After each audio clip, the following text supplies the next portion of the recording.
Hello everyone, this is Vanshika Tainwala, legal intern on the Lexus and Company for the month of June, and today in this video I will be talking about the case analysis relating to the state of Jharkhand versus the Lalu Prasad Yadav, who was the former CM of the state of Bihar.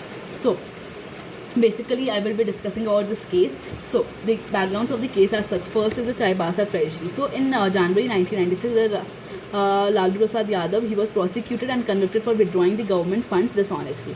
So it was found during the investigation that these funds were withdrawn in the name of the companies which were non-existing in order to sale and supply of the cattle fodder. So in 1997 he was sent for judicial custody, and thereafter the case was transferred to the state of Jharkhand in the year 2000 after the two states, Bihar and Jharkhand, were separated. So the total amount involved in this was 37.7 crores in this Chaibasa treasury. So this misappropriation was a huge amount, and it was done by using of fake vouchers, allotment letters and supply orders. So the accused had total of 6 cases registered against him, which includes forgery under section 420, criminal conspiracy under section 120B of the IPC, forgery section 13B of the Preventive Corruption Act. So Lalu Prasad Yadav resigned as the CM of the Bihar. So after the immense pressure from the Janata Dal, he formed his own party, Rashtriya Janata Dal (RJD). So in the year 2013, he got his first conviction, wherein a charge sheet was filed by the CBI against the accused relating to the fodder scam. They were all convicted by the CBI. So Lalu Prasad Yadav was sentenced to 5 years of imprisonment. He was also barred from contesting the elections for the next few years. Thus, Lalu Prasad Yadav moved to the Jharkhand High Court in order to challenge the verdict, but however the court upheld the CBI plea in order to continue the proceedings against him. So the statement of issues regarding in this case was whether in view of Article 20 Clause 2 of the Indian Constitution and Section 3 of IPC, is it a case of prosecution and punishment for the same offence more than once? Secondly, whether there could have been only one trial or more could have been involved in various defalations of different authority in different amounts during the several years by different sets of accused person. Third, whether the trial of cases will be held in the state of Bihar or the state of Jharkhand.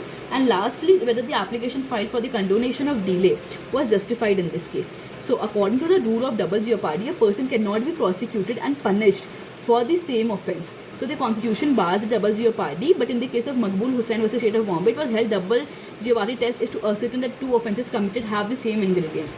So it was the main judgment of this case was that there were a total of 64 cases registered under the fodder scam. So after the reorganization of state of Bihar under the Bihar Reorganization Act 2000, 52 cases out of 64 were falling within the state of Jharkhand. So it was held that the court had the jurisdiction to try the offences under the Prevention of Corruption Act is the court of special judge, and the place of trial will be based on the commission of offence and not on the basis of conspiracy. The court opposed the view of Lalu Yadav, whereas he stated that it was a single conspiracy and should be an amalgamation of trials. It was held that the court offence of conspiracy is an allied offence and the main charges are under the Prevention of Corruption Act. So in this case, the court mentioned the case of Sardar Sardul Singh Kavishar versus the state of Maharashtra. It was held that both the ingredients of both the offences are totally different and by no means they form the same meaning. So therefore, Article 20 Clause 2 of the Indian Constitution stays no relevance.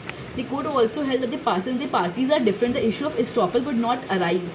Therefore, each defalcation would amount to an independent offence. Thus, there is no violation of Article 20 Clause 2 of the Indian Constitution or Section 3 of the CRPC in this case.